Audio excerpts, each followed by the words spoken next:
자, 뒷바퀴에 와서요. 이 차는 그때 가솔린하고 다르기 때문에 그때는 디젤이어갖고 여기에 이 캐니스터가 없었잖아요. G80에서도 제가 지적을 했던 이 캐니스터. 이게 휘발성이 강한 가스가 있는 곳이라 위험한 건데 원래는 대부분이 이게 차체 저 바닥 중간 안전한 곳에 설치가 되는데 얘는 지금 G80처럼 여기 돼 있어요. 이게 아마도 이제 하체를 설계하는 팀하고 뭔가 사인이 안 맞거나 기싸움에서 밀려갖고 이쪽으로 온 것 같은데 요건 현재 안전한 위치가 아닙니다. 앞쪽에도 제가 위에서 얘기 안 했어요. 그 디젤 때 얘기했기 때문에 안 했는데 TCU하고 ECU의 위치가 너무 앞쪽에 있죠. 휀다 앞쪽에. 마찬가지로 이 캐니스터의 위치도 현재 되게 불리한 쪽, 안 좋은 사고에 취약한 쪽에 돼 있고요. 그리고 연료 라인도 사실은 이 차체 안쪽으로 들어가는 게 저는 맞다고 보는데 여기에 어차피 휠하우스 커버가 들어가긴 하지만 조금 안전하진 않아 보이죠. 연료 라인도. 그 다음에 뭐 본딩이나 실링이라든가 그 다음에 방청제 도포는 이미 제가 GV80 디젤에서 얘기했기 때문에 이거는 중복은 빼고 이 차에서 마음에 드는 건 이 서브 프레임의 이 하드 포인트죠. 어마어마한 진짜 성인 남자 주먹 2개 정도 되는 크기에 이 하드 포인트가 굉장히 잘 돼 있고요.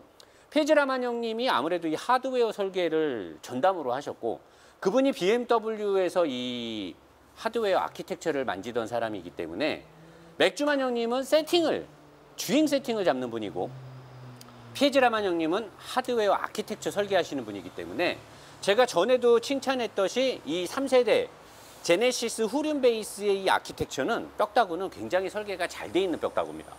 그리고 앞바퀴 서스펜션에서 제가 2차 후륜 구동의 어떤 주행 특성, 날카로움 등을 설명했듯이 뒷바퀴 서스펜션의 고급진 설명, 오늘은 난이도가 좀 깊습니다. A+ 정도로 들어갈 건데 뒷바퀴 서스펜션의 어마어마한 노하우와 이 제네시스 GV80의 특징, 장단점을 제가 지금 뼛속 깊숙하게 한번 후려볼게요. 지금부터 집중을 하시고요. 다른 제조회사하고 다른 세팅값이 들어가 있어요. 현대가 이걸 완성했다는 것도 저는 대단하다고 보는 거고 그중에 쉽게 볼 수 있는 거는 이 댐퍼의 상단에 알루미늄 브라켓 대단하죠. 굉장히 커요. 여기에 이제 가스 감압을 조절할 수 있는 전자식 스위치가 들어가 있고요. 요 댐퍼의 굵기가 장난이 아니죠, 지금. 근데 얘가 알루미늄 로우암에 이 포크를 굉장히 짧게 써요. 여기 포크를 짧게 했다라는 건 여기서부터 모든 구간에서 댐퍼에 풍부함을 주겠다는 건데 요거는 뒷바퀴 서스펜션의 풍부한 쇼바감에 큰 일조를 하는 거예요. 굉장히 이 가스 댐퍼의 가스량을 사정없이 채워가지고 끝까지 채운 거예요. 꽉꽉 눌러 담아가지고 포크를 아주 짧게 다른 거죠. 이랬기 때문에 뒷바퀴 서스펜션의 움직임에 있어서 쇼바의 쇼바감, 풍부함이 이루 말할 수 없이 좋고요. 알루미늄으로 넓적다리 크게 들어가고 위에 어퍼암에 이 트레일링 암까지 굉장히 잘 돼 있죠. 그리고 요 막대기, 요 쇠막대기는 뭐냐? 노 사장이 늘 얘기에는 뒷바퀴, 이 자동차가 움직임에 있어서 조종성과 안정성의 캐파시티는 뒷바퀴에서 나온다고 하는데 캐파시티 어렵다고요? 능력치를 말합니다. 조종성과 안정성의 능력치의 모든 것들은 뒷바퀴에서 나온단 말이에요. 모든 자동차들은. 앞바퀴는 조향을 하는 거고요.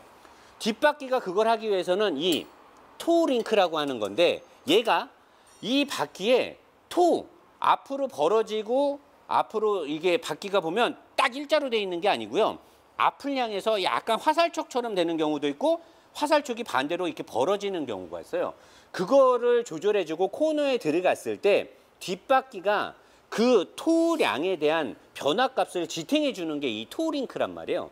굉장히 중요하기 때문에 이렇게 스틸로 된 엄청난 단단한 막대기를 넣은 거고 여기에 있는 어퍼암하고 여기에 있는 트레일링암은 얘가 오른쪽으로 탁 코너를 돌아가면 차가 왼쪽으로 눌리잖아요. 그럼 바퀴가 위로 올라가잖아. 올라갈 때 이 트레일링암은 얘는 지금 차체를 띄워놨기 때문이고 보통 차를 내려놓으면 트레일링암이 수평으로 있을 때랑 얘가 바퀴가 올라가면서 트레일링암이 위로 올라가면 얘를 이 너클암을 바깥쪽으로 밀어요. 그러면 오른쪽으로 선회를 돌 때 이 바퀴가 앞쪽으로 벌어지는 거죠. 그래야만 공격적인 특성으로 앞을 밀어주면서 뒷바퀴에 가는 구동을 노면을 파고 나갈 수가 있는 거고 위에 있는 어퍼암은 얘를 안쪽으로 잡아 당기게 돼 있어요. 안쪽으로 잡아 당기면 바깥이 벌어지겠죠. 밑에가 벌어지니까 접지에서 되게 좋게 되는 거예요. 근데 이 두 개의 설계는 현대자동차가 피에제 라만 형님과 함께 어마어마하게 잘해놨는데, 이 차는 대한민국에서 다니는 차잖아요. 대한민국에서 GV80을 사는 오너분들의 대부분은 노사장처럼 엉덩이 척추뼈로 모든 걸 느끼면서, 노면에 그냥 모래알 하나까지를 느끼면서 제조사가 이걸 달았으니까 좋아요, 이 시스템은 이거니까 좋아요. 뭐가 필요해? 제일 중요한 건 뭐야? 니들이 뭐를 어떻게 어떤 비싼 장치를 달던 말던 내가 지금 운전할 때 내가 잡고 있는 핸들과 내 엉덩이를 통해서 어떤 느낌을 나한테 주느냐, 내가 느끼는 감정에서 안전한지 불안전한지 잘 가는지가 중요한 거지. 제조사에서 뭐 비싼 댐퍼 넣었어요, 비싼 타이어 넣었어요, 뭐 서스펜션이 어떻게 됐어요, 서브펜, 그거는 제조사 입장이고, 아무리 그렇게 해봤던들 운전자가 그걸 못 느껴버리면 말짱 꽝이에요. 잘 못 만들었어도 세팅을 잘해서 운전자가 야, 이거 차가 왜 이렇게 좋지? 그게 진짜 차를 잘 만드는 거죠. 자, 제조사에서 이렇게 다 했어. 근데 뭐냐? 대한민국의 GV80을 사는 사람들은 이 차를 타고 노사장처럼 쏘는 사람들이 아니죠. 40, 50대의 중장년층이 많을 것이고, 이 차의 용도는 부드럽게 가족과 함께 고급스러움이에요. 그러다 보니까 현대자동차는 피에제 라만과 함께 이 차를 만들면서, 야, 뒷바퀴 서스펜션을 X5나 레인지로버나 벤츠처럼 가게 되면 우리나라 사람들하고는 맞지 않는다. 왜? 우리나라 사람들은 부드럽고 승차감이 고급져야 돼. 더군다나 이 차는, 우리는 이 차를 팔아서 돈을 쪽쪽 빨아먹게 비싸게 팔고 싶어. 그럼 사는 사람들이 차를 타고 다 하는 말이 뭐여야 돼? 고급지다, 부드럽다, 끝장난다, 이런 말이 막 나와야 돼. 그러려면 뒷바퀴 서스펜션의 로우암을 이렇게 볼 방식으로 피봇으로 하나를 잡아요. 원래는 이렇게 돼 있는 롤 방식으로 여기 있는 너클함을 두 군데서 잡아야 돼요. 그게 이 WC 본 타입 멀티링크 타입의 FM이란 말이에요. 여기처럼 요거 하나처럼 요렇게 두 개를 잡는 것처럼 이 너클함을 요렇게 두 개를 잡아야 돼요. 그래야 완벽하게 스포츠성과 하드한 느낌으로 노면을 공략하는데, 그렇게 하게 되면 어떻게 되냐? 승차감이 떨어져요. 승차감이 떨어지고 다각도의 세팅값을 잡으려면 또 여러 군데를 손을 봐야 되는 거야. 그러면 쉽게 하려면 어떻게 돼? 앞바퀴의 서스펜션도, 전륜구동들도 제가 늘 말하잖아요. 어코드라든가 최근에 특이한 차들은 맥퍼슨 스트럿인데 앞하고 뒤를 둘 다 롤케이크 방식을 쓴다 그러잖아요. 스포츠한 차들은. 근데 일반 차들은 어떻게? 여기는 롤을 쓰고 뒤에는 볼 방식을 쓰잖아요. 자유롭게 움직이게. 그래야 부드럽거든. 여기다 이 볼 방식을 넣어버리게 되면 굉장히 다방면의 다각도의 세팅값을 다 얘가 구현할 수 있어요. 그래서 모든 상황에서 굉장히 고급져요. 근데 모든 상황에서 고급지게 되면 스포츠성이 떨어지겠죠. 네, 떨어집니다. 이 차를 타고 격하게 몰면 뒤가 약간 불안함을 느끼게 돼요. 근데 노사장 그때 GV80 디젤 할 때는 엄청 좋다고 그랬잖아요. 그때는 앞바퀴 구동이 50%나 갔잖아. 앞바퀴 구동에서 앞에서 차를 끌어주고 코너를 돌 때 안쪽 바퀴에 도크 벡터링이 들어오면서 사륜으로 잡아 돌리고 LSD가 있었기 때문에 불안함이 없었어요. 근데 이 차는 온리 모든 구동이 뒷바퀴로 오기 때문에 뒷바퀴 서스펜션의 능력치가 그대로 온몸을 타고 다 들어와요. 그러다 보니까 이 하나에서 자유도를 줘서 부드럽게 뒷바퀴가 자유롭게 움직이는 건 좋은데, 그로 인해서 확 잡아 돌릴 때 불안해요. 근데 코너를 싹 돌릴 때는 불안하다가 이게 계속 흔들리는 건 아닐 거잖아요. 얘가 자유롭게 가지만 딱 걸리는 순간에는 딱 고정이 된단 말이야. 그때는 쫙 하고 돌아가요.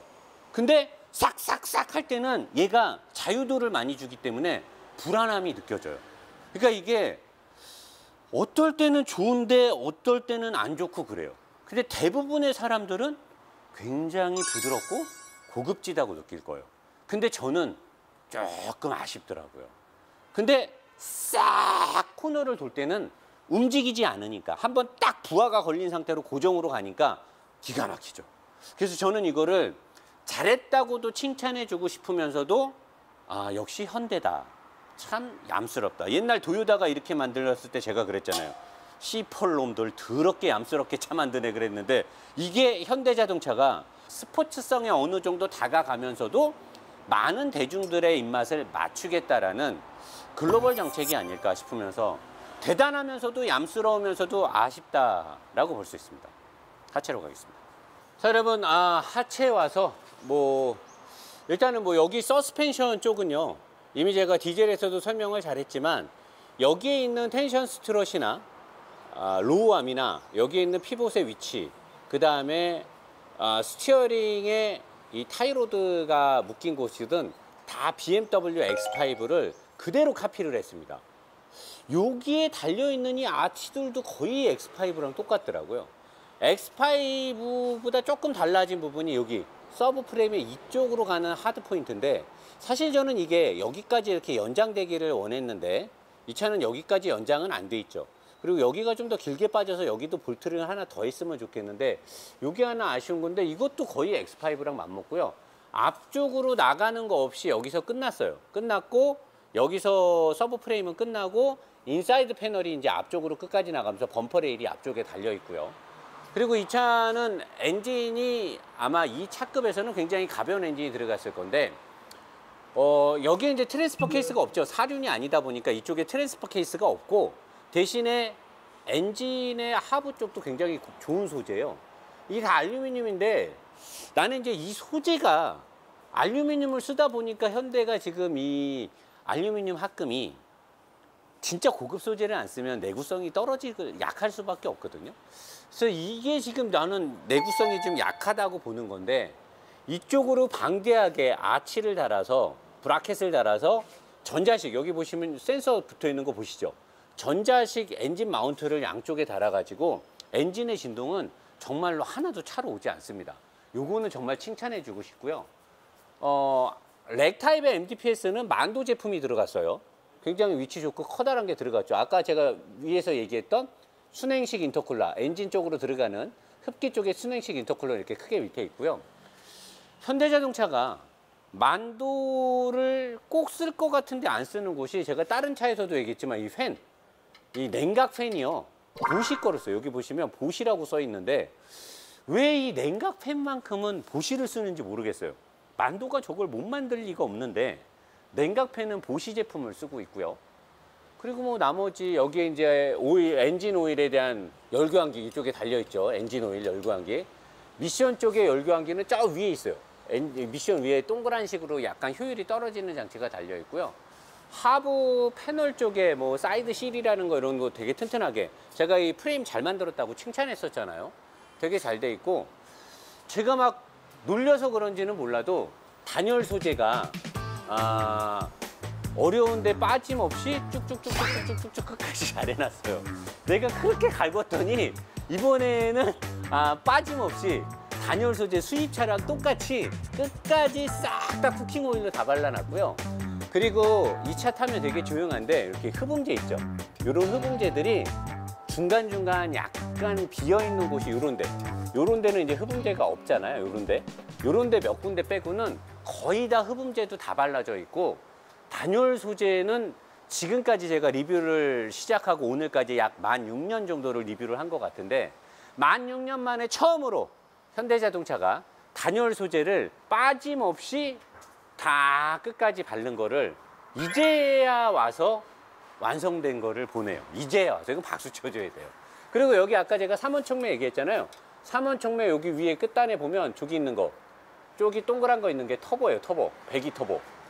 요쪽에 있는 게 흡기 터보니까 요게 흡기 터보고, 요 앞쪽에 여기 있는 게 배기 터보니까, 배기 터보 바로 밑에 3원촉매가 달려있고 아무것도 없어요. 그러니까 이 차는 확실하게 GPF나 EGR 쿨러가 없는 차예요. 가장 이해가 안 되는 부분이죠. 그리고 또 내가 늘 현대차 지적했던 게, 여기까지는 배기 라인이 좋은 소재로 오다가 마지막에 중간 소음기로 닦아서 여기서부터 소재가 바뀌어요. 여기 여러분 용접한 데 보이죠? 여기를 용접을 하면서 여기서부터는 약간 함석 같은, 이게 스테인레스인가 뭔가 이렇게 되게 고급 소재고, 요거는 싸구려 소재거든요. 근데 이게 G90도 그러고 팰리세이드도 그러고, 왜 현대는 요 뒷단은 이렇게 싸구려를 넣는지 모르겠어요. 싸구려를. 그리고 그때 제가 프레임에서 보강재를 넣는다, 뼈대 보강재를 넣고, 그 다음에 K5 같은 경우도 뒤쪽에 뼈대 보강재를 넣어줘야 된다. 근데 어떤 그 유튜버 분이 그랬잖아요. 그거는 뼈대 보강재가 아니고 머플러를 잡아주는 거다. 머플러가 떨어지는 거기 때문에 머플러를 잡아주는 거다. 근데 여러분 여기 보세요. 어디 머플러 잡아주는 거 있던가요? 그 말도 안 되는 진짜 그런 리뷰 하시는 분 진짜 그런 식으로 차 모르는 사람 현혹하시면 안 돼요. 진짜 어디 쇠막대기를 보강제를 가지고 머플러를 잡는다는 그런 말도 안 되는 소리라고 그러세요. 근데 이 차는 뼈대 보강제가 지금 별로 안 보여요. 왜 안 보이냐면 이 피에지 라만 형님이 이 3세대 플랫폼을 만들 때 굉장히 강하게 만들어 가지고 별도의 뼈대 보강제가 없는데도 차대 강성이 이렇게 약하지 않습니다. 자, 마지막 뒤로 갈게요. 자, 그리고 이 차는 여기 부분은 제가 설명 안 드렸는데 미션을 받쳐주는 부분인데 미션 하우징도 다 알루미늄인데 여기에 있는 이 커다란 알루미늄의 브라켓이 차대 보강과 함께 미션을 받쳐주고 있는 거고요. 이 차의 주행 느낌이 되게 좋은 건 여기에 트랜스퍼 케이스 같은 게 달려가지고 앞쪽으로 드라이브 샤프트가 가야 되는데 그게 없기 때문에 매끈하게 뒤로 후륜으로만 가기 때문에 드라이빙 느낌 되게 좋고요. 미션은 약간 슬립을 많이 허용하고 있는데 제가 봤을 때는 현대기아 자동차들이 쓰고 있는 미션 오일 때문에 그럴 확률이 높아요. 현대기아 자동차들이 쓰는 미션 오일은 그때 우리 중고차 알아가게 나왔던 박 팀장님이 여러 실험을 하셨는데 현대기아 자동차들이 쓰고 있는 미션 오일들은 슬립을 허용해주는 되게 미끄러운 미션 오일을 쓴다고 합니다. 그래서 연비도 살짝 떨어질 수 있고 뭐 드라이빙 느낌도 약간 허당을 치긴 하는데 대신에 한없이 부드러움과 미션에 무리를 주지 않고 변속 느낌이 덜컥거리지 않는 장점이 있죠. 대신에 그런 미션 오일 때문에 스포츠성은 많이 떨어지는데 현재 이 차도 그런 미션 오일이 들어갔기 때문에 부드러운 느낌을 주지 않을까라는 생각이 들고요. 여기에 있는 이 디퍼런셜 케이스는 알루미늄으로 다 돼 있기 때문에 하나, 둘, 셋, 네 군데서 잡았고 네 군데서 잡았음에도 불구하고 뒷바퀴 쪽에 구동에 대한 잔진동은 차체로 별로 올라오지 않습니다. 그거는 이 차가 여기서도 소음이나 진동을 잘 흡수하고 있다는 건데 요 어디서 생기는 잡소음들이 생각보다 많이 안 발생한다는 거예요. 그래서 나는 이걸 어떻게 설계했길래 뒷바퀴 차량들이 마력이 300마력 정도 오면 뒤쪽에서 어떤 저항값이 생길 텐데 했는데 생각보다 토크는 높지 않잖아요. 이게 43토크면은 일반 차로 치면 토크가 센 건데 중량이 2톤이 넘기 때문에 2톤이 넘는 차가 토크가 43이면 일반적으로 우리가 타는 세단 같은 1,500, 600km 차라고 하면 토크가 한 27 정도밖에 안 되는 거예요. 그러다 보니까 전체 차에서 눌려주는 중량 대비 토크가 그렇게 세지 않으니까 이쪽에서 생기는 구동에 대한 저항은 운전하면서 잘 느껴지지 않습니다. 그래서 그런 이유 때문인지 몰라도 뒷바퀴 쪽에 진동 댐퍼라든가 뭐 여기에 관련돼서 뭐 충격을 흡수해주는 장치들이 하나도 보이지 않아요. 다른 차들은 보면 뭐 댐퍼에 뭘 달던가 아니면 서브프레임에 달던가 얘를 잡아줄 때 한 군데 이거 볼팅을 빼든가 이런 식으로 하는데 얘는 그런 게 없다라는 거죠. 그러니까 저는 어떻게 보면 이 차에 들어가 있는 이 4기통 터보 엔진이 힘이 넘치지도 모자라지도 않지만 이 차를 탈 때 가장 고급스럽게 이 차를 끌어주는 엔진 동력원이 아닐까라는 생각도 들어요. V6의 터보나 직렬 6기통의 디젤처럼 넘치는 토크가 있지는 않아요. 근데 충분히 이 차를 타기에 모자라지 않거든요. 근데 그로 인해서 엔진에 불필요한 힘이 차에 스트레스를 전달해 주지 않기 때문에 굉장히 전반적으로 다 고급스럽다는 거죠. 뭐 엔진 쪽에서 제가 지적했던 단점들을 빼면 상당히 이 플랫폼하고는 궁합이 잘 맞는다라고 볼 수 있는 거죠. 그리고 아까 제가 설명했던 리어 서스펜션에서 여기 요 하나로 잡아주는 요게 자유도는 많이 주지만 연달아 칼치기 1, 2, 트리플 악셀을 할 때는 약간 불안감이 초래된다는 거고 대신에 여러 상황에서 상당히 부드러움과 고급진 느낌을 준다는 장점이 있고요.